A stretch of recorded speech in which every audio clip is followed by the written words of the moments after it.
안녕하세요. 자, 오늘도 성화에 대한 말씀을 하도록 하겠습니다. 오늘은 특별히 로마서에 나타난 성화의 원리에 대해서 말씀을 드리도록 하겠습니다. 보통 이제 VIP 하면 very important person 이렇게 얘기하잖아요. 그래서 사람을 얘기하는데 요거는 이제 very important principle 해서 아주 중요한 원리다. 성경에 여러 주제가 있을 수 있지만 특별히 우리가 공부한 그 복음의 내용하고 그리고 만찬 예식의 내용 그리고 성화의 원리 이 세 가지는 VIP다 이렇게 생각을 하시면 될 것 같습니다. 이제 그 성경의 그 흐름 가운데에서 이 세 주제 그리고 여기에 더불어서 이제 하나 더 말씀을 하면 미래 사건이겠죠. 주님이 다시 오시고 앞으로 어떻게 우리 삶을 인도하실 것인가. 그래서 미래의 일들까지 합해서 이 네 가지 주제는 상당히 중요한 내용이 되면서 성경 전체의 맥을 이렇게 품고 있습니다. 그래서 오늘 성화의 주제에 대해서도 말씀을 드리려고 하는데 특별히 로마서를 살펴보면서 성화의 원리에 대해서 알아보기를 원합니다. 이 성화의 원리가 정리가 좀 잘 안 되는 경우에는 많은 논란이 있을 수 있어요. 그리고 잘못된 가르침으로 빠질 수 있고 자당차게 또 빠질 수 있습니다. 내가 생각할 때 이게 옳다라고 생각을 하면서 사는데 모순이 많이 이렇게 자기 삶 가운데 나타나는 것을 보게 되는 거죠. 그럼에도 불구하고 그렇게 배웠기 때문에 그렇게 알고 있기 때문에 그렇게 살아가고 있는데 양심에 비춰볼 때 또 옆에 사람들이 이 사람이 사는 모습을 볼 때 제대로 알고 있는 것은 아닌 것 같다 이렇게 얘기하는 경우가 많이 있습니다. 본인도 알고 있고 옆에서 본인의 삶을 이렇게 바라보는 사람들이 느낄 때도 말은 맞는 것처럼 논리적으로 얘기를 하고 정리를 뭔가 하고 있지만 그러나 삶에 나타나는 열매 같은 것은 뭔가 문제가 있지 않을까 이렇게 얘기하는 경우가 많이 있는 것 같습니다. 상당히 혼란한 주제이기 때문에 말씀 가운데 이와 같은 건전한 교리를 우리가 잘 정리를 하고 이와 같은 건전한 교리를 기반으로 해서 성도가 살아간다면 본인이 이제 주 안에서 기쁨을 누리게 되고 또 그런 삶을 통해서 주님 나라 확장이 계속 이어지는데 주님께서 기쁘게 사용하실 걸로 믿습니다. 자, 로마서에 나타난 성화의 원리를 우리가 생각을 해 보는데 먼저 로마서 내용을 좀 살펴보도록 하겠습니다. 로마서 내용을 이렇게 큰 그림으로 한번 생각을 해 보는 것이 성화의 원리가 이 가운데 나타나 있기 때문에 앞뒤 이렇게 맞춰가면서 생각을 해볼 수 있기 때문에 로마서의 내용을 먼저 보면 1장을 보면 이제 죄에 대해서 말을 합니다. 그래서 죄의 뿌리와 물론 이 죄의 뿌리는 반역죄를 얘기를 하고 있죠. 그래서 죄의 뿌리와 죄의 열매에 대해서 말씀을 하고 있고 2장부터 3장 20절까지를 보면 여하튼 반역죄를 지은 사람들이 당하게 되는 심판에 대해서 경고를 하고 있고 스스로 잘 못 느끼고 있기 때문에 율법이라는 것을 줘서 정죄를 하는 거죠. 그래서 은혜를 이렇게 바라보게 하는 율법에 대해서 말씀을 하고 있습니다. 그래서 2장부터 3장 20절까지는 이제 심판과 정죄에 대해서 말씀을 하고 있고 3장 21절부터 4장까지는 행위를 통해서 의롭다 되는 것이 아니고 하나님께서 정해놓으신 의의 기준은 믿음을 통한 의의 기준이다라는 것을 설명을 합니다. 그래서 예수 그리스도께서 십자가에서 죽으신 그 대속사역이 이제 설명이 되어지면서 믿음으로 말미암는 하나님의 의를 선포를 하고 있는 것이 4장까지 내용이 됩니다. 그래서 5장으로 들어오면 이제 이 칭의, 구원을 말을 하고 있는 거죠. 그래서 예수 그리스도를 믿었을 때 우리가 의롭다함을 받았다. 그래서 칭의라고 얘기를 합니다.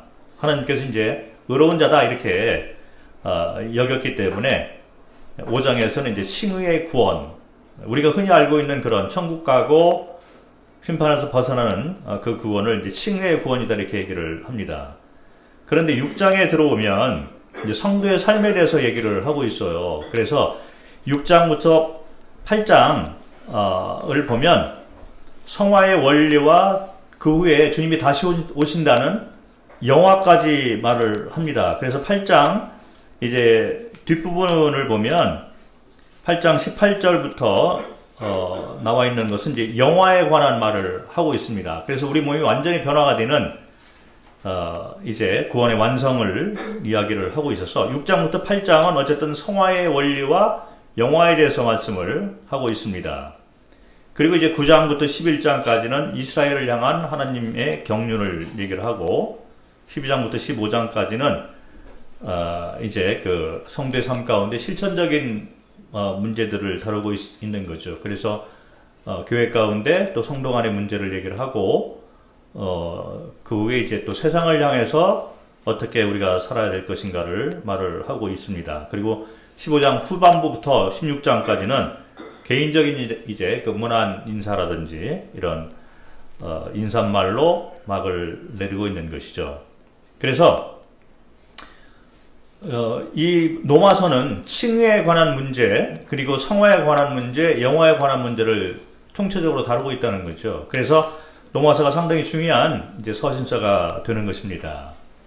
자, 그런데 이 로마서를 우리가 볼 때, 자, 그러면 이 로마서 이 세 가지 주제를 얘기를 하면서 핵심적인 성경 구절이 있어요. 그것이 하나님이 인간을 향해서 세워놓으신 계획이고 뜻이 담겨있는 구절인데 로마서 8장 28절부터 30절에 나와 있습니다. 그 말씀을 하나 잠깐 읽도록 하겠습니다.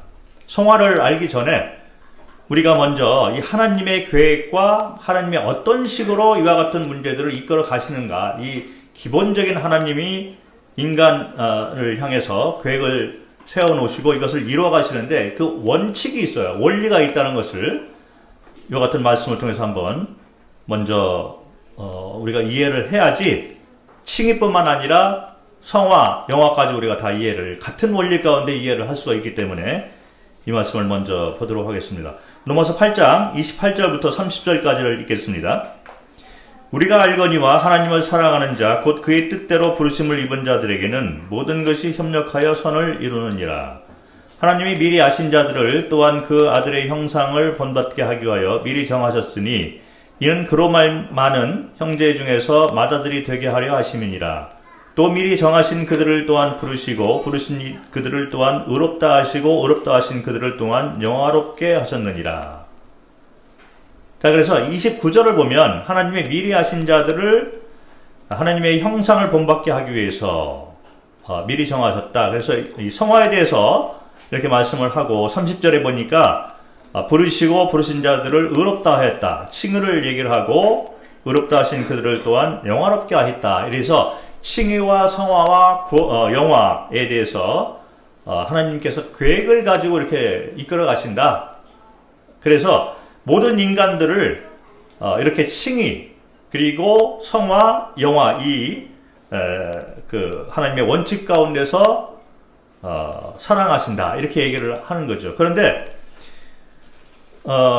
여기 보면 하나님이 미리 아신 자들 이렇게 성경에 나와 있기 때문에 이게 예정론이다 이렇게 얘기하시는 분들이 많이 있습니다. 이 말씀을 보면 뭐 미리 정하신 분들을 하나님이 부르시고 그 사람을 또 구원을 주고 지옥 가지 않게 하고 그리고 성화를 이루게 하고 또 영화까지 이렇게 간다. 그래서 많은 분들이 이제 조금 그 초점을 맞추고 있는 그 이론이 뭐냐면 예정론이다 이렇게 얘기를 합니다.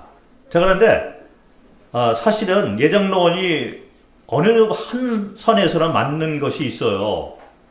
근데 그게 뭐 다음에 제가 또 예정론에 대해서 또 자유의지와의 연관의 관계 가운데에서 어떻게 이것을 이렇게 바라봐야 되느냐, 성경에서 어떻게 얘기를 하고 있느냐에 대해서는 다음에 또 제가 시간을 따로 성화 주제를 얘기를 하면서 얘기를 하겠습니다. 자, 그런데 여기 29절과 30절을 볼 때는 마치 예정론처럼 보이는 거예요. 미리 아신 자들. 그런데 사실 이것이 28절하고 연관이 되어 있습니다. 그래서 28절을 바라보면 이것이 무슨 뜻인가? 예정론이 다가 아니다라는 것을 우리가 볼 수 있는 거죠. 28절을 보면 우리가 알거니와 하나님을 사랑하는 자, 하나님을 사랑하는 자는 우리 편에서 해야 될 일을 얘기를 하고 있는 거죠. 곧 그의 뜻대로 부르심을 입은 자들, 이렇게 말을 하면서 이 두 가지가 협력해서 이루어간다는 것을 말을 하고 있는 것입니다. 무슨 얘기냐면 하나님을 사랑하는 자, 이거는 인간 편에서 책임을 얘기를 하고 있는 거예요. 그런데 곧 이런 하나님을 사랑하는 자를 또 어떻게 얘기를 하고 있냐면 그의 뜻대로 부르심을 입은 자들이다, 이렇게 얘기를 합니다. 자, 그래서 하나님 편에서 그의 뜻대로 은혜를 베풀어 주신 그 틀이 있습니다. 이런 면에서는 예정론이 맞는 거예요. 그런데 이게 다 해당이 됩니다. 예를 들어서 칭의를 얘기를 할 때 하나님이 먼저 은혜를 베풀어 놓지 않으면, 하나님의 뜻 가운데서 이와 같은 것을 베풀어 놓지 않으면 우리는 구원의 길이 없는 거죠. 그래서 하나님께서 이렇게 하나님의 용서, 공의, 사랑을 이루기 위해서 대속사역을 이렇게 계획을 하시고 우리에게 만들어 주시고 완성해 놓으신 것은 일방적인 하나님의 은혜 가운데서 이루어지기 때문에 이런 면에서 예정론이 맞다는 거예요. 자, 그런데 예정론은 거기서 끝나는 것이 아니라 더 나아가서 미리 정하신 자들이 딱딱딱딱 지옥 가거나 아니면 천국 가거나 이렇게 정해놨다는 이와 같은 것들은 잘못됐다는 거예요. 네, 왜 그러냐면 여기 하나님께서 이렇게 큰 계획을 딱 세워놓으셨습니다. 이런 면에서 하나님이 하시지 않으면 우리는 할 수 없다는 것은 맞아요. 그런데 거기에 화답하는, 부응하는 인간 편에서의 자유의지를 가진 책임과 화답이 있어야 된다는 것을 성경은 말을 하고 있다는 것입니다. 그것을 뭐라고 얘기하냐면 하나님을 사랑하는 자, 이렇게 얘기하는 거예요.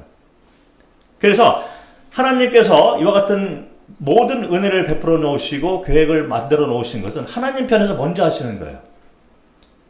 그래서 거기에 인간의 자유의지를 가지고 인간 쪽에서 화답을 해서 만들어 가는 것이 칭의이고 성화이고 영화가 된다는 것입니다. 그래서 우리가 방금 얘기를 했듯이 여기 로마서를 보면 로마서 3장, 4장, 5장에 나와 있는 믿음으로 말미암아 우리가 의롭다함을 받는다. 이것은 하나님께서 그 기준을 그렇게 세워놓으신 거예요. 칭의를 생각할 때도 하나님이 인간의 행위나 뭐 이런 걸 보지 않고 하나님의 의의 기준이 이렇다라고 말씀을 미리 하신 거죠. 그래서 이것을 예정론 측면에서 우리가 설명을 할 수가 있습니다. 하나님이 이렇게 먼저 은혜를 베풀어 주시지 않으면 우리는 의에 이를 수 없는 거죠. 자, 그런데 의에 이르는 기준을 이렇게 정해 놓으시고 그 다음에는 여기에 화답하는 자를 의롭다 하시는 것이라는 것입니다. 그래서 아브라함 같은 이런 사람들, 그리고 이제 신약에 들어와서 우리가 믿음으로 화합한 자들이 의롭다함을 받고 하나님의 자녀가 된다는 것이죠. 자, 이것이 칭의에도 하나님의 원칙이 그렇게 나와 있습니다. 자, 그런데 성화도 마찬가지예요. 이제 제가 설명을 좀 드릴 거지만 하나님이 세워놓으신 성화의 원리가 있습니다. 그래서 이렇게 했을 때 우리는 성화의 이 기쁨을 누릴 수 있고 죄로부터 해방되고 하나님 안에서의 성령의 이 해방의 기쁨 가운데, 안식 가운데 우리가 하나님을 닮아갈 수 있다. 이 원칙을 정해놓으신 이것은 하나님이 미리 해놓으신 거예요. 뭐 제가 설명을 드리지만 예를 들어서 성령을 우리에게 주셨잖아요. 그 성령이 우리를 이끌어 가시는 거예요. 자, 이것은 하나님 편에서 해놓으시지 않으면 우리는 할 수가 없는 것이죠.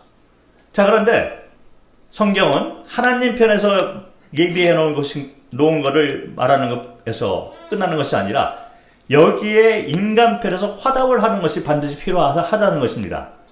그 뭐냐면 선한 양심 그리고 성령의 인도하심에 따라서 나의 믿음을 가지고 거기에 화답해서 내 삶이 이끌어져야 된다는 거죠. 이것이 하나님께서 인간을 향해서 세워놓으신 원칙이 됩니다. 쌍방간의 관계를 원하시는 거예요. 영화도 마찬가지예요. 영화라는 것은 우리 몸이 완전히 변화가 돼서 이제 영원한 세계로 들어가게 되는데, 구원받은 자, 의롭다 칭함을 받은 자들이 영화롭게 되는 것, 이것은 하나님이 그렇게 정해놓으신, 그래서 믿음을 통해서 구원받은 자들은 다 천국 가게 됩니다. 예, 영화롭게 우리 몸이 변화가 되는데, 구원뿐만 아니라 상급이 있다는 거예요. 그래서 영화를 생각할 때 우리는 구원받은 것을 끝나는 것이 아니라, 내가 이제 주님을 다시 만났을 때 이 영광스러운 몸으로 변화가 되는, 그래서 각자의 영광이 다르다는 것을 얘기를 하고 있기 때문에 상급에 관한 것, 그리스도의 심판대가 있잖아요. 영화를 얘기할 때 우리는 그리스도의 심판대를 생각을 합니다. 상급을 얘기를 하는 거예요. 그래서 모든 사람이 구원받은 것은 맞지만 이것은 하나님께서 일방적으로 베풀어 놓으신 그런 기준 가운데, 은혜 가운데 베풀어 주는 것이 영화에도 해당이 되는데, 상급은 우리 편에서 해야 될 그런 믿음의 행위가 그 관련이 있다는 것입니다. 그래서 칭의와 성화와 또 영화, 이 모든 것을 볼 때 하나님의 원칙이 있어요. 이거는 뭐냐면 일방적으로 이끌으신 것이 아니라 창조 때부터 그랬습니다. 다른 피조물들은 일방적으로 이끄시는 거죠. 그래서 해가 있고 달이 있고 이렇게 있어라. 그러면 그 가운데 그렇게 있는 거예요. 그리고 동물이나 이런 모든 것들은 하나님의 뜻 가운데서 그냥 일방적으로 세워놓으신 원칙 가운데 살아가고 있지만, 사람은 그렇지 않습니다. 하나님의 형상에 따라 만들었기 때문에 소통하고 동행하고 언약을 하고, 그 언약을 이뤄가는 데 있어서 사람이 또 이렇게 화답하는 것이 반드시 있어야 된다는 거예요. 이게 상식입니다. 우리가 성경을 볼 때는 우리의 양심이 있고 자유의지가 있어서 상식적인 생각을 가지고 있어야 되는 거예요. 이 성화를 얘기할 때 상식 밖의 얘기를 자꾸 하는 사람들이 있습니다. 아무리 생각해도 이해가 안 가는 것이 있어요. 그런데 칭의도 마찬가지고 성화도 마찬가지고 영화도 마찬가지고, 우리에게 주신 이 자유의지와 양심을 가지고 생각할 때 성경은 상식 안에서 얘기를 하고 있는 것이죠. 그래서 이 성화를 얘기할 때도 하나님께서 정해놓으신 원칙 가운데서 우리가 거기에 대해 화답을 해서 이 성화를 이루어가는 것이다. 이런 원칙에 대해서 먼저 생각을 하실 필요가 있습니다. 그래서 성경 로마서를 볼 때 로마서 8장 28절부터 30절까지가 이 로마서의 핵심 내용이 돼요. 하나님의 계획은 칭의와 성화와 영혼을 이루어 가시는데, 이것을 하나님의 뜻 가운데서 하나님이 부르시지만 여기에 하나님을 사랑하는 자들이 화답을 했을 때 하나님께서 그 사람들을 아시게 되겠죠. 하나님은 시간에 제한이 없고 공간에 제한이 없는 분이기 때문에 이런 사람들을 아시고 하나님의 뜻 가운데서 부르셔서 그 사람들을 칭의 구원을 받게 하고, 그 다음에 성화를 이루어가게 하고 하나님의 형상을 닮아가게 하고 영화의 세계로, 영원한 세계로 이끌어 가신다는 것이 하나님의 인간을 향한 계획이 되는데, 자, 이것을 이루어 가시는 이 주체의 하나님, 그리고 하나님의 그 뜻, 동기, 그리고 원동력은 뭐냐면 사랑이 됩니다. 그래서 로마서 8장 아까 30절까지 읽었는데, 그 뒤에 보면 31절부터 39절까지 나와 있는 부분을 보면 로마서의 핵심 내용이 나오죠. 사랑. 자, 여기서 보면 31절에 보면, 그런즉 이 일에 대해서 우리가 무슨 말을 하리요? 만일 하나님이 우리를 위하시면 누가 우리를 대적하리요? 자기 아들을 아끼지 아니하고 우리에게 주셨다. 그리고 능히 하나님의 이 사랑을 아무도 끊을 수가 없다. 하나님의 사랑에 대해서 얘기를 하고 있는 거예요. 칭의도 마찬가지, 성화도 마찬가지고 영화도 마찬가지고 하나님의 사랑으로 시작됐고 이끌어 가시고 완성해 놓으신다는 것입니다. 그래서 로마서의 핵심 가운데 칭의, 성화, 영화가 있는데 이것을 이루어 가시는 하나님은 사랑이시다. 그래서 우리가 성화의 주제를 생각할 때도 하나님의 사랑을 기반으로 가지고 있어야만 되는 것입니다. 그래서 이제 좀 이와 같은 원리, 원칙, 하느님의 계획, 인간을 향한 계획에 대해서 먼저 마음 가운데 품으시고, 그러면 좀 더 구체적으로 한번 성화의 원리에 대해서 한번 말씀을 통해서 살펴보도록 하겠습니다. 말씀드린 대로 로마서 5장까지는 믿음으로 말미암는 의로움에 대해서 말을 하고 있습니다. 그래서 5장을 보면 여기 5장 1절을 보면 그러므로 우리가 믿음으로 의롭다 하심을 받았으니 우리 주 예수 그리스도로 말미암아 하나님과 화평을 누리자. 화평을 누리는 관계 가운데 우리가 회복이 된 거죠. 칭의를 얘기를 하고 있습니다. 믿음으로 의롭다 하심을 받았다. 칭의 얘기를 하고 있습니다. 자, 그런데 6장 1절로 돌아오면 뭐가 나와 있냐면 6장 1절 그런즉 우리가 무슨 말을 하리요 은혜를 더하게 하려고 죄에 거하겠느냐 이런 얘기를 합니다. 자, 우리가 은혜 가운데서 칭의의 구원을 받았습니다. 안타깝게도 많은 사람들이 여기에 머무는 수가 있어요. 자, 그런데 성경은 칭의 부분은 기본적으로 말을 하고 있지만 사실은 이 성화 부분에 대해서 많은 성경 구절에서 말을 하고 있습니다. 이 성화가 너무 중요하다는 거죠. 그런데 6장 1절을 보니까 은혜를 더하게 하려고 죄에 거하겠느냐 이런 말을 하고 있어요. 무슨 얘기를 하고 있냐면 5장에서는 믿음으로 의롭다 받았다, 칭함을 받았잖아요. 자, 그런데 6장에 와서 이와 같은 칭의의 구원을 받은 사람들의 삶을 보면 아직도 죄가 있다는 거예요. 그래서 이 죄로부터 해방을 해야 되고 죄의 이 속성을 이겨내야 되는데 이거를 어떻게 이겨내느냐, 이것이 바로 성화의 원리가 되는 것입니다. 자, 그런데 성화의 원리를 우리가 먼저 생각을 할 때 여기 나와 있는 대로 죄에 거하겠느냐 이렇게 얘기를 하면서 죄가 아직도 있다는 얘기를 하고 있는 거예요. 그래서 어떤 분들은 내가 이제 구원받았으니 하나님께서 내 죄를 용서해 주셨고 더 이상 죄를 보지 않으니 나는 더 이상 죄가 없어. 잘못 알고 있는 거죠. 자, 우리가 죄의 용서함은 받았습니다. 하나님께서 이제 다시는 내가 너의 죄를 기억하지 않는다. 그래서 죄의 뿌리, 죄의 열매에 대해서 내가 용서를 다 했다. 그래서 성경에 어떤 분들이 그런 영어를 얘기를 하는데 sins라고 얘기를 하잖아요. 그리스도께서 십자가에 돌아가셨을 때 sins를 다 사해 주셨다. 그래서 여기는 죄의 뿌리와 죄의 열매를 이제 얘기를 해서 모든 죄를 다 내가 용서를 했다. 이렇게 얘기를 하고 있는 거예요. 자, 그런데 6장을 보고 그 다음에 이렇게 쭉 읽어보면 sin이 또 나오잖아요. 그래서 아직도 죄의 속성이 있다는 것입니다.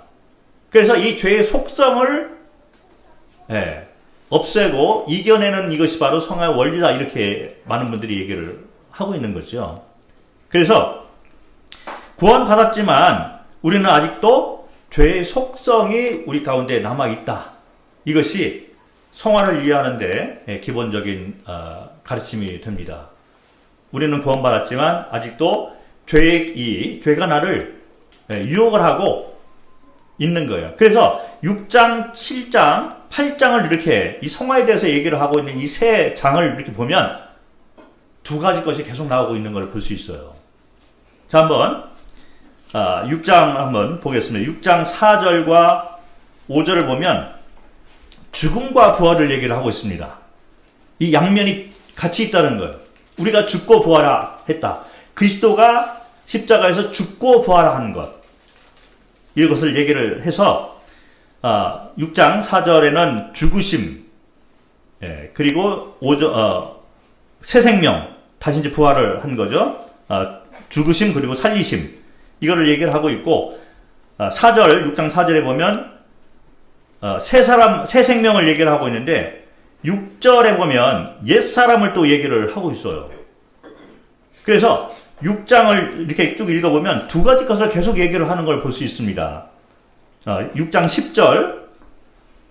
10절을 보니까 죄를 얘기를 하고 있고 그 다음에 의에 대해서 얘기를 또 하고 있잖아요. 죄에 대하여 이렇게 얘기를 하는데 하나님에 대하여 양면을 얘기를 하고 있습니다.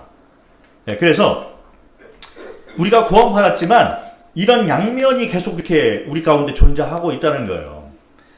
자, 11절에도 보니까 죄에 대하여 또 하나님에 대하여 이렇게 나와 있고 13절을 보니까 6장 13절에 보니까 불의를 얘기를 하고 있습니다. 그리고 동시에 의를 얘기를 하고 있어요. 그래서 이 두 가지 것이 계속 이렇게 나오는 걸 볼 수가 있습니다. 불의의 무기, 의의 무기. 그리고 14절을 보니까 법 아래, 이거는 율법을 얘기를 하고 있습니다. 율법이 나오고 또 은혜를 얘기를 하고 있습니다. 그래서 구원받았지만 이 두 가지 이 속성이 우리 가운데 동시에 있다는 걸 계속 얘기를 하고 있는 거예요. 자, 그래서 성화에 대해서 우리가 오해를 하지 말아야 될 게 뭐냐면 이 두 가지 속성이 아직도 우리 가운데 있다는 것입니다. 과거에는 이쪽 선한 쪽에 이런 속성이 우리에게 없었어요. 그래서 의가 무엇인지를 우리는 몰랐고 부활이 무엇인 것을 몰랐습니다. 그리고 하나님에 대해서 사는 것이 무엇인 것을 우리가 몰랐었던 거죠. 그런데 칭의의 구원을 통해서 우리는 이와 같은 새로운 것들을 우리가 갖게 된 것입니다. 그런데 새로운 것을 가졌다고 해서 그러면 옛날 것이 다 없어졌느냐? 이게 아니라는 것이죠. 여전히 우리가 육체를 가지고 살아가는 동안에 이런 옛날 것들을 그대로 가지고 살아가고 있다는 건데 고마운 것은 뭐냐면 새로운 것이 들어와 있는 거예요. 6장 16절부터 19절까지를 쭉 읽어보면 죄의 종의 삶에 대해서 얘기를 하고 있고 또 한편으로는 의의 종의 삶에 대해서 또 얘기를 하고 있고 6장 19절에도 불법, 반대로 거룩함 이런 것들을 계속 이야기를 하고 있고 6장 23절에는 죄의 싹은 사망이다. 그런데 하나님의 은사는 그리스도 예수 안에 있는 영생이다. 이렇게 해서 구원받게 되니까 새로운 것들을 자꾸 얘기를 하는 거예요. 그런데 동시에 옛날 것들도 계속 나와 있는 걸 볼 수가 있습니다. 7장을 보니까 7장 6절에 보니까 율법을 얘기를 하고 있으면서 영의 새로운 것을 또 얘기를 하고 있는 거예요. 그리고 7장 25절에 보니까 죄의 법을 얘기를 하고 있는데 하나님의 법을 또 얘기를 하고 있습니다. 자, 이것이 달라진 거예요. 그 전에는 칭의의 구원을 받기 전에는 이런 것들이 없었던 거죠.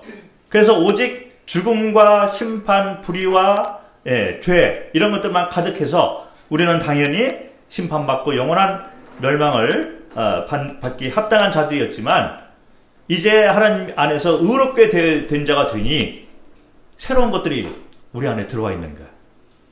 그래서 6장에 들어와서 이런 것들을 쭉 이제 얘기를 하고 7장에 가서도 이런 두 가지 속성에서 쭉 얘기를 하고 있는데 이 두 가지 속성에 대해서 7장에 대해서 조금 더 구체적으로 얘기를 합니다. 어떻게 얘기를 하냐면 7장 15절부터 20절을 한번 읽겠습니다.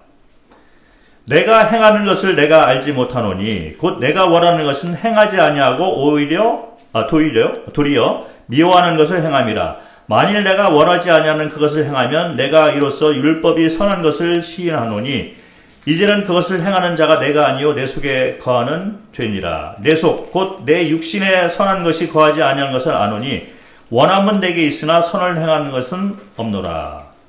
19절 내가 원하는 바 선은 행하지 아니하고 도리어 원하지 아니하는 바 악을 행하는도다. 자, 6장 7장에 아까 말씀드린 것처럼 이 두 가지 옛날 속성과 또 새로운 속성을 우리가 가지고 있는 거예요. 그런데 이 둘이 싸우고 있다는 거예요. 내 속사람, 이 새로운 이 새로운 사람은 뭘 원하냐면 이 선한 것을 계속 원하고 있는 거예요. 내가 이것을 행하기를 원한다. 내가 이렇게 사는 것이 당연하다. 자, 이게 성령의 음성이겠죠. 성령의 인도하심이 그렇게 있는 거예요. 새로운 생명을 받았을 때 우리가 성령의 인침을 받습니다. 성령이 내주하고 있기 때문에 이런 것들을 내가 살고 싶은 거예요. 자, 그런데 한편으로 옛 사람이 옛 속성이 자꾸 있어서 내가 살아가는 모습을 보니까 아직도 성질을 자꾸 내고 아직도 내 욕정이 있고 탐욕이 있고 세상에 커 보이고 내가 주인 돼서 살고 있고 이런 것들이 자꾸 나오는 거예요. 그래서 사도 바울이 이런 얘기를 합니다. 내가 내 속사원으로는 선을 행하기를 원하는데 나오는 모습을 보니 아직도 내가 주인 돼서 살고 있구나. 옛사람이 그대로 나와 있는 것을 보게 됩니다. 자, 성화는 여기에서부터 시작을 하는 거예요. 성화에 대해서 많은 분들이 오해를 하는 부분은 뭐냐면 여기에 대한 고뇌가 없다는 거예요. 그래서 내가 이제 구원받았어. 나는 칭의의 구원을 받았어. 이제 나는 심판으로부터 벗어나고 지옥으로부터 벗어났으니 이제 나는 자유로워. 성경을 아주 잘못 배운 분들이 교회에 의외로 많이 있습니다. 그래서 모든 말하는 거나 모든 것들을 보면 내가 구원받은 거에만 초점이 딱 맞춰져 있는 분들이 의외로 너무 많이 있는 거예요. 그 성화를 얘기를 할 때 희한하게도 성화에 대해서 관심이 없는 분들이 너무 많이 있는 거예요. 그런데 살아가는 모습은 이런 모습으로 살아갑니다. 속사람은 내가 어떻게 살아야 되는 걸 내가 알고 있는 거예요. 성령의 인도하심 따라 내가 살기를 원하는데 실제로 사는 모습을 보면 그렇지 않은 것이 많이 있다는 거죠. 그런데 여기에 대해서 고뇌가 없습니다. 갈등이 없어요. 싸움이 없습니다. 자, 그래서 이 사람은 그런 경우에는 더 이상 성장을 할 수 없게 됩니다. 왜 그러냐면 칭의의 구원에만 초점이 맞춰져서 성경을 바라보게 되고 이게 내가 구원받았으니 무슨 일을 해도 나는 지옥에 안 간다. 아주 잘못된 가르침을 받게 되는 거죠. 의외로 그런 분들이 많이 있는 것을 보게 됩니다. 그래서 우리는 성화의 이 원리를 우리가 알기 위해서는 내 마음, 이 속사람 가운데 두 가지 속성이 있어서 이것이 갈등 가운데 있다는 갈등을 가지고 있어야만 된다는 것입니다. 그래서 사도 바울이 뭐라고 했냐면 7장 21절부터 24절 가운데 보면 이 두 가지 싸움에 대해서 얘기를 하고 있는 거예요. 21절부터 24절. 그러므로 내가 한 법을 깨달았노니 곧 선을 행하기 원하는 나에게 악이 함께 있는 것이로다. 내 속사람으로는 하나님의 법을 즐거워하되 내 지체 속에서 한 다른 법이 내 마음의 법과 싸워 내 지체 속에 있는 죄의 법으로 나를 사로잡는 것을 보는도다. 오호라, 나는 공고한 사람이로다. 이 사망의 몸에서 누가 나를 건져내랴. 갈등을 얘기하고 있습니다. 나도 내 안에 새 생명이 들어와 있고 성령이 들어와 있기 때문에 성령이 원하시는 그 바대로 내가 살고 싶은데 또 다른 법이 나를 붙잡고 있다는 거예요. 그래서 이 법이 옛날 법이 됩니다. 아까 말한 대로 6장, 7장에 쭉 나와 있는 이 같은 육신이 나를 이끌어가는 이런 삶. 그래서 불의, 죄, 율법적인 삶 이런 것들이 나를 붙잡고 있다는 거예요. 그래서 먼저 우리는 이 성화 문제를 생각을 할 때 솔직해질 필요가 있습니다. 나는 아직도 하나님 보시기에 많이 부족한 자구나. 왜 그러냐면 내 마음은 원하고 있어요. 그런데 내 삶을 보니까 많이 부족하잖아요. 그래서 거기에 대한 갈등이 있어야 되는 거죠. 갈등이 가지고 있는 것이 끝나는 것이 아니라 그 갈등을 어떻게 그러면 이겨내느냐. 옛날 속성, 이 옛사람에 대해서 우리가 해방을 해야 되잖아요. 이겨야 되잖아요. 이 이기는 법에 대해서 성경에 말하고 있는 것이 바로 성화의 원리가 되는 거예요. 그런데 이 갈등이 없는 사람에게 성화를 얘기한다면 이해를 할 수도 없고 그게 있어? 이렇게 얘기하는 사람이 의외로 많이 있어요. 뭐 그거에 대해서 경험이 없으신 분들이 많이 있을지 모르는데 저는 제가 집회도 많이 다니고 이 성화 문제를 얘기를 해서 성도 집회를 할 때도 제법 많이 있었습니다. 그런데 반응이 없는 거예요. 왜냐하면 성화라는 게 필요해? 이렇게 얘기까지 하는 분들이 심지어 그렇게 얘기하는 제법 많이 있더라고요. 그리고 반응이 아주 싸늘합니다. 왜 그러냐면 무슨 일을 해도 나는 구원받았으니 나는 천국 가는데 더 이상 뭐가 필요해? 감사합니다. 감사합니다. 여기에서 딱 멈춰 있는 거예요. 그런 분들이 의외로 많이 있는 것을 보게 되는데 방금 읽은 것처럼 사도 바울은 이 문제를 노마스의 핵심 가운데에서 다루고 있는 것입니다. 구원받았지만 속사람이 아직 나를 자꾸 이끌어가는 거예요. 내가 성경을 봐야 되는 걸 내가 알고 있어요. 기도를 하고 하나님과의 관계가 올바로 되어지는 걸 내가 알고 있습니다. 그런데 내가 살아가는 모습을 볼 때 그렇지 않은 경우가 많이 있는 거예요. 자, 그런데 이거를 심각하게 생각을 하고 어떻게 내가 이 죄의 유혹과 죄의 속성으로부터 내가 해방이 될까? 이길까? 이런 고민이 없는 자라면 성장도 없겠죠. 결론적으로 말하면 상급도 없게 되는 경우가 되는 것입니다. 더 이상 성장할 수가 없고 하나님의 형상, 그리스도의 형상이 무엇인가에 대해서 사모함도 없다는 거예요. 문제가 이와 같은 문제가 있을 때 원인을 생각해 볼 때 구원 안 받을 수도 있는 거예요. 왜냐하면 성령이 있으면 성령이 그 사람을 자꾸 고발을 하게 됩니다. 이렇게 사는 것이 아니지 않느냐. 자, 그런데 고발을 아무리 당해도 감정이 메말라 있다. 뭔가 문제가 있는 거예요. 구원 안 받았거나 아니면 잘못 배웠거나 이 둘 중에 하나라고 생각을 합니다. 그래서 이제 사도 바울이 7장 24절에서 오라 나는 곤고한 사람이다. 이 사망의 몸에서 누가 나를 건져내라. 이런 고민을 털어놓는 거예요. 사망의 몸이라는 건 뭐냐면 자꾸 죄를 짓고자 하는 옛날 속성, 그런 욕망, 정욕 이런 것들이 사도 바울 안에도 있다는 거죠. 그래서 우리는 성화에 대해서 생각할 때 이런 고백이 나와야 돼요. 갈등을 해야만 됩니다. 그래야지 그 다음에 이제 성화의 원리를 찾아서 그러면 내가 어떻게 옛 속성에서 벗어날 수 있을까를 고민하고 찾게 된다는 거죠.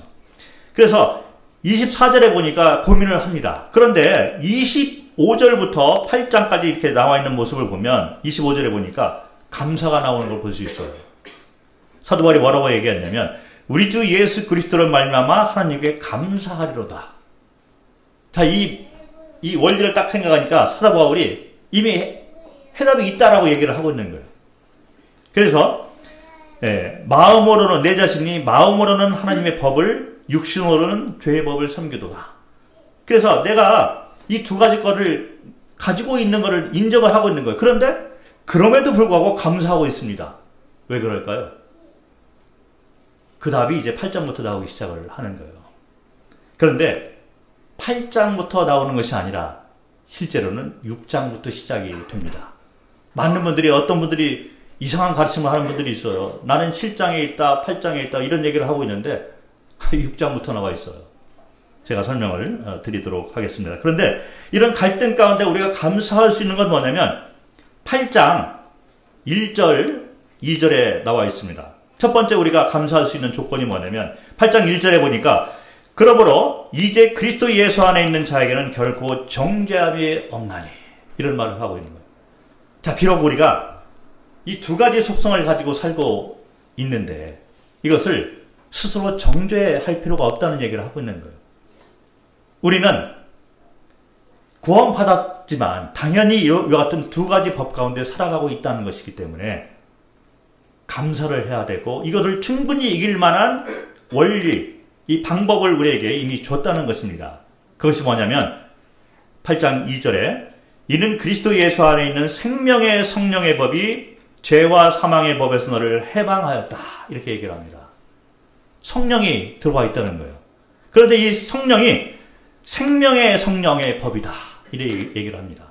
만약에 우리가 성령이 없다면 성령이 우리를 인치시고 내주하시고 인도하시고 돕는 것이 없다면 우리는 정죄함만 있고 그리고 사망과 죄로 가득 차고 벗어나지 못할 것인데 8장 1절과 2절은 뭐냐면 이제 더 이상 정죄할 필요가 없다. 예수 안에 있는 자들은 성령의 생명의 성령의 법이 너를 지배하고 있기 때문에 구원받은 거에 대해서 먼저 감사를 하고 승리할 수 있는 거에 대해서도 감사해라 이런 말을 하고 있는 거예요. 정죄하고 실망하고 거기서 머물러서 자꾸 자기 자신이 나는 왜 이럴까 이렇게 할 필요가 없다는 것입니다. 왜 그러냐면 이미 하나님께서 뜻한 바에 의해서 은혜 가운데서 너에게 이것을 다 줬다는 것이죠. 그래서 칭의뿐만 아니라 성화의 삶 가운데서 죄와 사망의 법에서 너를 해방하는 이 길과 이 도구 이런 것을 이미 다 너에게 줬다. 그것은 바로 생명의 성령의 법이다. 이렇게 얘기를 하는데 구원받은 성도는 이걸 다 가지고 있습니다. 자, 그런데 우리가 여기에 대해서 잘 모르고 있고 또 이거를 어떻게 활용하는 법에 대해서 모르고 있기 때문에 그래서 성화의 원리를 우리가 배워야 된다는 거죠. 이미 구원받은 성도는 성령이 들어와 있습니다. 그리고 이 성령이 우리를 이끄시고 승리를 주시고 안식을 누리도록 이미 이렇게 하나님께서 하고 있다는 거죠. 자, 그런데 여기 보면 8장 1절과 2절을 보면 여기 이제 그리고 이제 그 다음에 쭉 이렇게 읽어보면 역시 똑같은 원리 가운데서 이끌어가는 걸 볼 수 있어요. 8장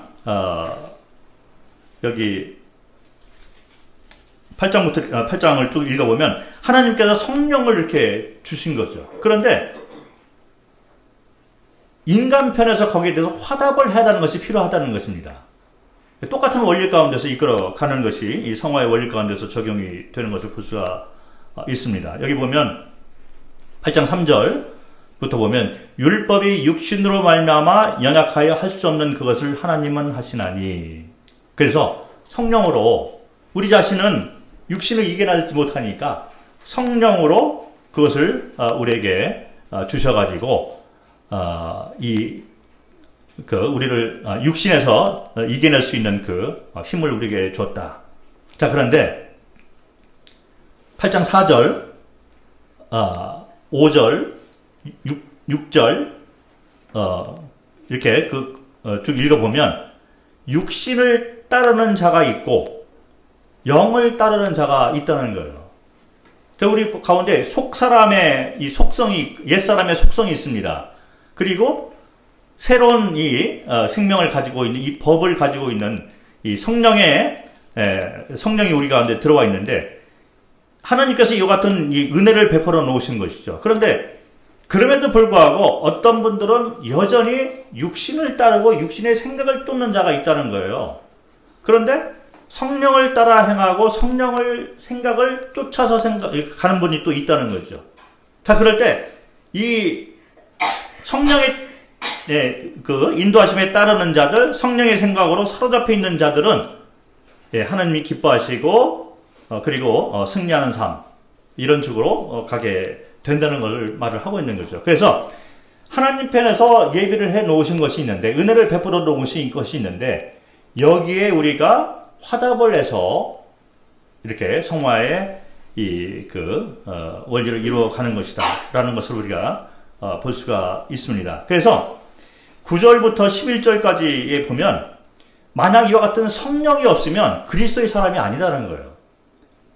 아주 칭의하고도 관계가 있고 성화하고 또 영화하고도 이렇게 관계가 있는 이 성령. 8장 9절 보면 너희 속에 하나님의 영이 거하시면 너희가 육신에 있지 아니하고 영에 있나니 누구든지 그리스도의 영이 없으면 그리스도의 사람이 아니라. 그리스도께서 너희 안에 계시면 몸은 죄로 말미암아 죽은 것이나 영은 의로 말미암아 죽은 것이니라. 살아있는 것이니라. 영은 의로 말미암아 살아있는 것이니라. 예수를 죽은 자 가운데서 살리신 이의 영이 너희 안에 거하시면 그리스도 예수를 죽은 자 가운데서 살리신 이가 너희 안에 거하시는 그의 영으로 말미암아 너희 죽을 몸도 살리시리라. 그래서 하나님이 성령을 주셔서 이렇게 인도하신다는 거예요. 그런데 12절부터를 보면 인간 편에서 해야 될 일이 또 나와 있는 걸 볼 수 있습니다. 그러므로 8장 12절 그러므로 형제들아 우리가 빚진 자로 돼 육신에게 져서 육신대로 살 것이 아니니라. 너희가 육신대로 살면 반드시 죽을 것이로되 영으로서 몸의 행실을 죽이면 살리니. 이렇게 나옵니다. 자, 그래서 인간 편에서 해야 될 거를 얘기를 하고 있는 거예요. 성령을 이렇게 줬다고 해서 그러면 성령이 무조건 나를 인도하고 강압적으로 인도하시나? 그게 아니고 쌍방간의 관계라는 것을 우리는 항상 염두에 둘 필요가 있는 것입니다. 성령은 우리를 이끌기를 원해요. 선을 행하게 하고 우리에게 힘을 주시고 모든 걸 주시는 분입니다. 그런데 인간 편에서 화답을 해야 될 것을 말을 하고 있는 거죠. 자, 그런데 6장을 보면 이 육신의 이런 유혹과 이 죄의 권세 그리고 옛 속성으로부터 우리가 어떻게 해방되는 이 법을 6장에서부터 얘기하고 있는 것을 볼 수가 있습니다. 6장을 보면 6장 6절부터 10절을 읽도록 하겠습니다. 우리가 6장 먼저 그 전에 6장 3절부터 5절까지는 이 침례의 모습을 이야기를 하고 있어요. 근데 침례의 모습이 뭐라고 나와 있냐면 그리스도 예수와 합하여 침례를 받은 우리는 그의 죽으심과 합하여 침례를 받는다. 그의 죽으심과 합하여 침례를 받음으로 그와 함께 장사되고 그리스도가 살아났을 때 우리도 함께 살아난 자가 되었다. 그래서 5절에 보면 6장 5절에 보면 만일 우리가 그의 죽으심과 같은 모양으로 연합한 자가 되었으면 또한 그의 부활하심과 같은 모양으로 연합한 자가 되리라. 그래서 이런 침례의 모습에 대해서 이 침례의 의미에 대해서 설명을 하면서 6절에 가서 뭐라고 말을 하면 우리가 알거니와 이 얘기는 뭐냐면 그래서 너희가 이거를 알아라 이렇게 얘기를 하고 있는 거예요. 자 이제 하나님께서 이렇게 베풀어 놓으셨으니 너희는 먼저 이렇게 알아라 이거를 알아라고 말을 하고 있는 거예요. 제가 다음에 여기 나와 있는 첫 번째 알아라 그리고 여겨라 들이라 혹시 로마서를 공부하신 분들이 그런 말 들어보셨는지 모르는데 성경에 여기 로마서 6장에 나와 있는 얘기예요. 알아라 여겨라 들으라 이런 말이 나와 있습니다. 왜 이런 말이 나오는가? 이것이 우리 삶하고 어떻게 연결이 되는가는 다음에 제가 또 설명을 해드리는데 먼저 알아야 할 게 있는데 뭐냐면 6장 6절에 보니까 우리가 알거니와 우리의 옛사람이 예수와 함께 십자가에 못 박힌 것은 죄의 몸이 죽어 다시는 우리가 죄에게 종노릇 하지 아니하려 함이니 이는 죽은 자가 죄에서 벗어나 의롭다 하심을 얻었습니다. 만일 우리가 그리스도와 함께 죽었으면 또한 그와 함께 살 줄을 믿노니 이는 그리스도께서 죽은 자 가운데서 살아나셨음에 다시 죽지 아니하시고 사망이 다시 그를 주장하지 못할 줄을 알미로다. 그가 죽으심은 죄에 대하여 단번에 죽으심이요 그가 살아계심은 하느님께 대하여 살아계심이니 10절까지 읽었는데 무슨 얘기를 하고 있냐면 십자가에서 예수 그리스도께서 돌아가셨습니다. 죽으시고 장사되고 부활하셨잖아요. 그래서 이거를 믿을 때 우리는 칭의의 구원을 받는다 이렇게 얘기를 합니다. 근데 성화의 구원은 뭐냐면 성화의 원리가 뭐냐면 여기서 끝나는 것이 아니라 그리스도가 죽을 때 나도 죽었다는 얘기를 하고 있는 거예요. 내가 그리스도와 연합된 관계로서 나도 같이 죽었다. 그래서 옛사람이 죽었다. 그리고 장사되고 부활할 때 새로운 삶으로 내가 부활을 했다. 이런 얘기를 하고 있는 거죠. 자, 그래서 성화의 원리는 이것입니다. 이게 우리가 구원받을 때 성령을 받았잖아요. 그런데 우리 몸속에, 우리 삶 가운데 새로운 삶하고 옛사람이 성품이 이렇게 있는 거예요. 그래서 우리는 마음 가운데는 새로운 삶을 살고 싶어요. 성령이 인도하시는 살고 싶은데 옛 성품이 자꾸 우리를 끌고 있잖아요. 그러면 이 옛 성품을 어떻게 이겨내느냐, 이 원리가 뭐냐면 죽음의 원리인 것입니다. 죽었다는 거예요. 그래서 죽은 자는 터치를 못 하잖아요. 감각이 없어요. 옛날에 뭐 그런 얘기가 있습니다. 이제 미국에 검은 분들이 계시잖아요. 노예로 이렇게 살고 너무 힘든 삶을 살고 있는데 견디다 못해서 이 사람이 죽었습니다. 매일 아침에 아주 이른 새벽부터 노예의 삶을 살 때는 아주 이른 새벽부터 일어나가지고 일을 해야 돼요. 주인이 와서 깨우고 매질을 하고 강압적으로 이끌어 갑니다. 노예죠. 종이 됐기 때문에. 그런데 견디다 못해 이 사람이 죽었어요. 죽었으니까 이제 해방이 됐습니다. 그래서 더 이상 주인에게 속해 있지 않는 자유로운 사람이 된 거예요. 근데 이 자유롭게 된 이 동기가 뭐냐면 죽었기 때문에. 그래서 옛 성품을 죽은 자, 우리 죄는 죽었다. 나도 죽었다. 세상도 죽고 나도 세상에 대해서 죽었다. 죽음의 원리가 성화의 원리 가운데 한쪽을 차지합니다. 성화의 원리는 두 가지 원칙이 있어요. 내가 옛사람이 죽고 그리고 성령의 삶으로 내가 다시 태어났다. 성령이 이제 이끄는 삶으로 내가 간다. 그래서 죽은 자의 이 원리가 이 성화의 원리를 이끌어가는 것을 볼 수 있습니다. 자, 그래서 해방의 원리라고 그러잖아요. 이 말은 로마서 6장부터 나옵니다. 뭐 8장 가서 나오는 것이 아니라 8장은 성령이 이끌어가는 삶에 대해서 얘기를 하지만 6장과 7장은 죽음의 원리를 얘기를 하고 있어요. 자, 6장 한번 보도록 하겠습니다. 6장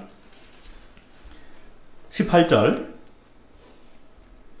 죄로부터 해방되어 의에게 종이 되었느니라. 자, 이 죄로부터 해방된 이 방법이 뭐냐면 죄가 죽은 거예요. 네, 그리고 22절, 6장 22절. 그러나 이제는 너희가 죄로부터 해방되고, 해방의 원리를 얘기를 하고 있어요. 8장 가서 해방의 원리를 얘기하는 것이 아니라 6장부터 해방의 원리를 얘기를 하고 있다는 거예요. 그 옛 성품에 대해서 내가 죽었다. 이런 얘기를 하고 있는 것이죠. 그래서 7장에 가가지고는 아주 구체적으로 죽음의 원리를 설명하는 걸 볼 수 있습니다. 7장 1절부터 4절을 보겠습니다. 형제들아, 내가 법 아는 자들에게 말하노니 너희는 그 법이 사람이 살 동안만 그를 주관하는 줄 알지 못하느냐. 남편 있는 여인이 그 남편 생전에는 법으로 그에게 매인받으나 만일 그 남편이 죽으면 남편의 법에서 벗어나느니라. 그러므로 만일 그 남편 생전에 다른 남자에게 가면 음녀라. 그러나 만일 남편이 죽으면 그 법에서 자유롭게 되나니 다른 남자에게 갈지라도 음녀가 되지 아니하느니라. 그러므로 내 형제들아, 너희도 그리스도의 몸으로 말미암아 율법에 대하여 죽임을 당하였으니 이는 다르니 곧 죽은 자 가운데서 살아나신 이에게 가서 우리가 하나님을 위하여 열매를 맺게 하려 함이라. 성화의 원리의 한 측면은 어디서부터 시작되냐면 내가 죽었다는 거죠. 그리스도가 십자가에서 죽었을 뿐만 아니라 나도 같이 죽었다. 연합의 원리는 죽음도 있는 거예요. 이 부활에도 연합이 있지만 그리스도가 죽었을 때 나도 같이 죽었다는 거죠.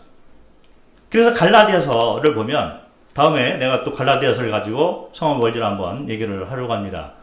갈라디아서 2장 20절 잠깐 보고 이쪽으로 다시 돌아오도록 하겠습니다. 갈라디아서 2장 20절 잘 아시는 그런 말씀이죠. 내가 그리스도와 함께 십자가에 못 박혔나니 그런즉 이제는 내가 사는 것이 아니요 오직 내 안에 그리스도께서 사시는 것이라. 이제 내가 육체 가운데 사는 것은 나를 사랑하사 나를 위하여 자기 자신을 버리신 하나님의 아들을 믿는 믿음 안에서 사는 것이라. 내가 그리스도와 함께 못 박혔다. 내가 죽었다는 얘기죠.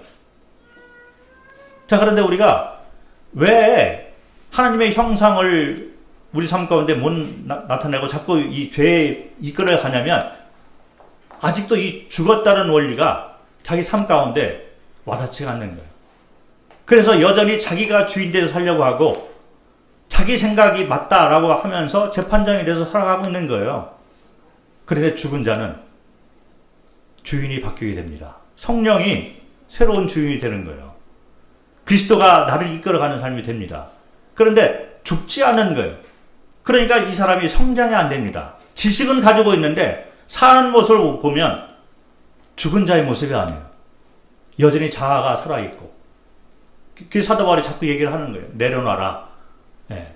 자아가 죽을 때. 뭐 이런 얘기를 자꾸 하고 있다는 거죠. 그래서 먼저 죽어야 되는데 이게 갈라디아서 5장 24절을 보겠습니다. 갈라디아서 5장 24절. 그리스도 예수의 사람들은 육체와 함께 그 정욕과 탐심을 십자가에 못 박았느니라. 자, 성도의 정욕과 탐심도 이 육체와 함께 십자가에서 죽었다는 거예요. 그리고 6장 14절, 갈라디아서 6장 14절 뒤에 부분을 보면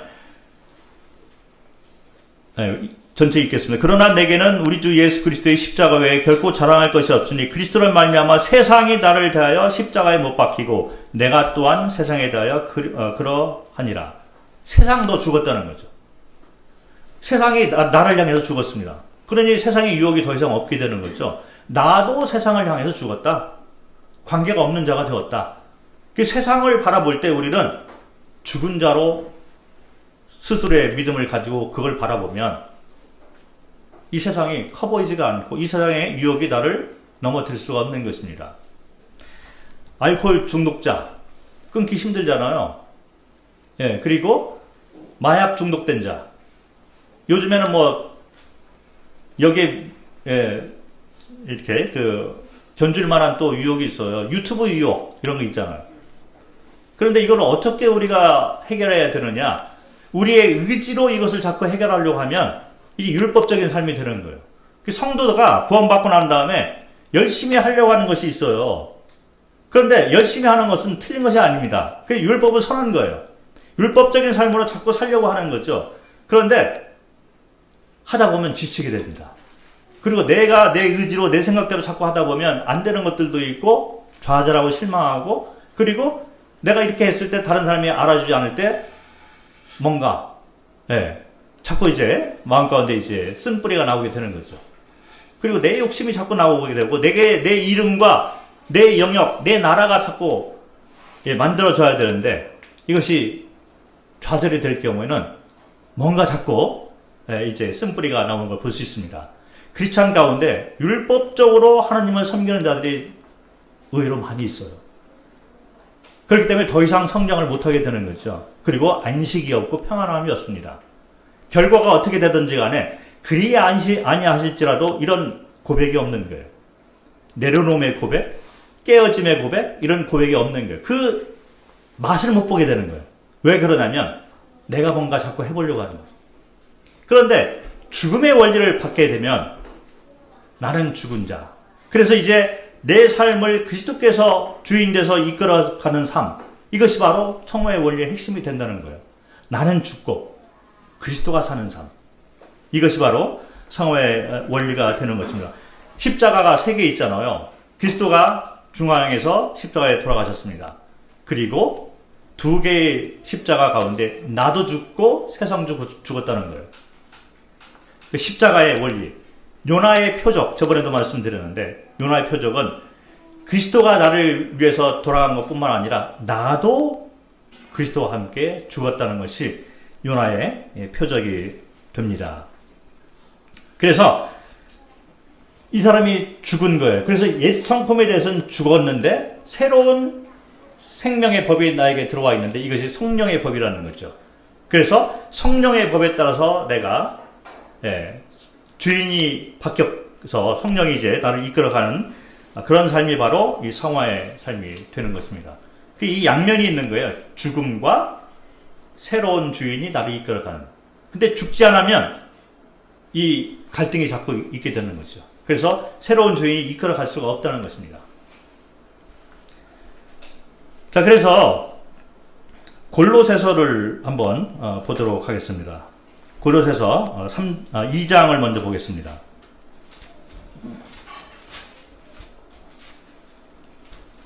골로새서 2장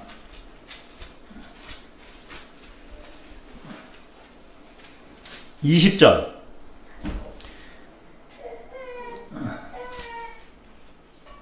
너희가 세상의 초동학문에서 그리스도와 함께 죽었거든. 골로새서에 보면 이렇게 너희가 그리스도와 함께 죽었다라는 표현을 자주 해요. 너희도 같이 죽었다. 그런데 이 세상의 초동학문에 대해서 그리스도와 함께 죽었거늘 어찌하여 세상에 사는 것과 같이 규례에 순종하느냐. 세상 것에 대해서도 관심이 많이 있습니다. 알코올 중독자, 맛이 있다는 거예요. 이 술이 맛이 있다는 거죠. 여기서 내가 벗어나려고 자꾸 뭔가 자꾸 자기 의지대로 이걸 이겨보려고 하는 거죠. 담배도 마찬가지고 마약도 마찬가지고 유튜브도 마찬가지인 거죠.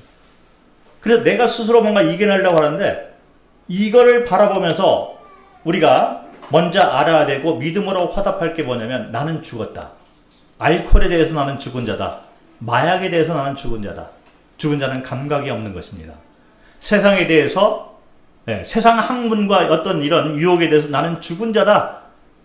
그리스도의 사람들은 정욕과 탐심을 십자가에 함께 못 박았느니라. 세상이 나를 향해서 죽고 나도 세상을 향해서 죽었다. 이런 믿음을 가지고 그거를 바라보게 되면 그거를 이길 수 있는 성령이 나를 이끌어가게 된다는 것입니다. 그래서 먼저 죽고 성령에게 화답을 해야 되는데, 골로새서 3장 1절부터 4절을 보겠습니다. 그러므로 너희가 그리스도와 함께 다시 살리심을 받았으면 위의 것을 찾으라. 거기는 그리스도께서 하나님 우편에 앉아 계시느니라. 위의 것을 생각하고 땅의 것을 생각하지 말라. 이는 너희가 죽었고, 이런 말이 있습니다. 너희가 죽었다는 거예요. 죽었고 너희 생명이 그리스도와 함께 하나님 안에 감추어졌습니다. 너희 생명이신 그리스도께서 나타나실 그때 너희도 그와 함께 영광 중에 나타나리라. 너희가 죽었다는 거죠. 왜 우리가 위에 있는 것을 바라보고 위의 것을 찾아야 되냐면, 너희가 죽었기 때문에. 세상에 대해서 너희가 죽지 않았느냐? 그 크리스찬들은 내가 일부러 하늘 것을 쳐다보고 이런 것이 아니라 그 전에 죽음의 원리가 먼저 있어야 되는 거예요. 나는 죽었다. 옛사람이 나는 죽었다. 이 세상이 나를 향해서 죽었다. 나도 죽었다. 그렇게 될 때 우리는 죽은 자로서 이제 하늘을 바라보게 되는 것입니다. 그리고 성령이 이끄시는 대로 우리가 가게 된다는 것이죠. 그래서 이것은 진행형을 얘기를 합니다. 자, 여기 보면 중요한 원리가 나와 있어요. 골로새서 3장 4절까지 읽었는데 5절을 보겠습니다. 그러므로 땅에 있는 지체를 죽이라 또 나와 있어요. 여기 아까 2장 20절에 너희가 그리스도와 함께 죽었다, 과거잖아요. 죽었다. 그리고 3장 여기 아까 보면 3절에도 보니까 너희가 죽었다, 과거잖아요. 근데 5절에 보니까 죽이라 또 이렇게 얘기를 하고 있어요. 무슨 얘기냐면 원리와 방향을 얘기를 하는 것이지 단계나 계단이나 상태나 이런 걸 얘기하고 있지가 않다는 얘기를 하고 있는 거예요. 어떤 분이 잘못 가르치는 경우가 있어요. 혼란스럽게 하는 경우가 있는데, 나는 죽었기 때문에 한 단계 이거를 깨달았을 때 나는 해방의 기쁨을 누리고 나는 이 단계에서 벗어나서 다음 단계로 와 있다, 이렇게 얘기하는 분들이 있어요. 마치 계단 하나 올라갔다는 거죠. 그래서 이렇게 계단에 올라간 자만이 상급을 더 많이 받고 이렇게 얘기하는 경우가 있어요. 그런데 그분은 안 넘어지나요? 그렇지 않다는 거예요. 우리가 죽었다는 것을 죽음의 원리 가운데서 이렇게 가지고 세상의 유혹과 이런 죄로부터 나는 죽었기 때문에 더 이상 이거를 나는 관계가 없어, 이렇게 얘기를 해도 또다시 우리가 육체를 가지고 있는 동안에 그런 것들을 계속 당하게 된다는 거죠. 그래서 이것은 진행형을 얘기를 하고 있습니다. 한번 내가 죽었다는 이 원리를 깨닫고 성령의 해방에 체험을 했다. 그거는 원리를 깨달은 거지. 갑자기 내가 다 또 다른 구원을 받았어? 이란 사상이 듭니다. 잘못된 생각이 드는 거예요. 그런데 본인들을 바라보면 본인들도 약하고 내가 뭔가 깨달았는데 왜 똑같지? 갈등이 있고 본인들이 너무 잘 알고 있으리라 생각을 합니다. 자, 그래서 그런 거에 대해서도 다음 시간에 좀 더 구체적으로 한번 말씀을 통해서 살펴보려고 합니다. 오늘은 성화의 원리 가운데 죽음의 원리와 성령의 이끄심, 이 원리를 얘기를 했습니다. 자, 오늘 노마서를 통한 성화의 원리에 대해서 살펴봤는데 오늘 여기까지 하도록 하겠습니다.